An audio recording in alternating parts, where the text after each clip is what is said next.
Kristjane še danes ubijajo v imenu Boga, da Sveti Duh daje moč za pričevanje vse do mučeništva.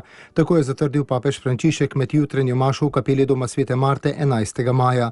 Njegova homilija je izhajala iz evangeljskega odlomka. Ta pripoveduje, kako je Jezus učencem naznanil prihod Svetega Duha. Papež je dejal, da nas Sveti Duh spominja na Jezusove besede in nas uči stvari, ki nam jih on še ni mogel povedati.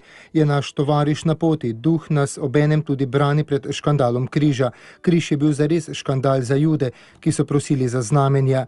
Za pogane, ki so hoteli modrost in nove ideje, pa je bil neumnost. A kristjani oznanjajo prav križenega Kristusa, zato je Jezus učence pripravljal, da se nad križem ne bi pohujšali.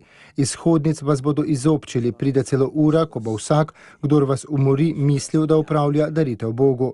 Danes smo priče tem, ki kristjane ubijajo v imenu Boga, ker so po njihovem mnenju neverniki. To je Kristusov križ. To bodo delali, ker niso spoznali ne očeta, ne mene. Kar se je zgodilo meni, pravi Jezus, se bo zgodilo tudi vam. Preganjanja, stiske, toda prosim, ne pohujšajte se. Duh nas bo vodil in nam bo dal razumeti. Papež je med homilijo tudi spomnil, da se je preko telefona pogovarjal s koptskim patriarhom Tavadrosom II. Bil je namreč dan koptsko-katoliškega prijateljstva. Tako je spomnil na koptske pravoslavne vernike, ki so bili obglavljeni na neki obali, ker so bili kristjani.